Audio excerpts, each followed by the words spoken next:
उन्हाळ्यात ना पोळी भाजी बनवायचा आणि खायचा दोन्हीचाही कंटाळा येतो, तर मग काय, असं हलकं पोटभरीचं असलं तर त्यासाठी 1 वाटी तांदूळ आणि 1च वाटी मुगाची डाळ घेतली. त्यानंतर कुकरमध्ये 1 पळी तेल गरम करायचं. त्यामध्ये 1 चमचा मोहरी, 1 चमचा जिरे, कढीपत्ता, पाव चमचा हिंग घालायचा. थोडीशी फोडणी परतवून घ्यायची आहे.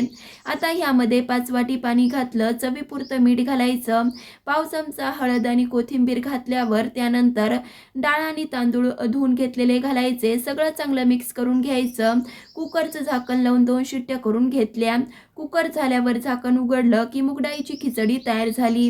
त्यानंतर 1 वाटी चिरलेली काकडी, अर्धा वाटी चिरलेला टोमॅटो, 2 चमचे दाण्याचा कूट घालायचा, चवीपुरती साखर, 1 चमचा दही आणि चवीपुरतं मीठ घालून छान मिक्स केलं. आता 1 चमचा तूप गरम केलं. त्यात 1 चमचा जिरे, हिरव्या मिरचीचे तुकडे, कढीपत्ता आणि पाव चमचा हिंग घालायचा. ही चुरचुरीत फोडणी कोशिंबीरवर घालायची. कोथिंबीर घालून छान मिक्स केलं की कोशिंबीर आपली तयार झाली. चवदार खमंग अशी कोशिंबीर आणि पचायला हलकी मूगडाळीची खिचडी तयार झाली. नक्कीच हे कॉम्बिनेशन तुम्ही सुद्धा ट्राय करा.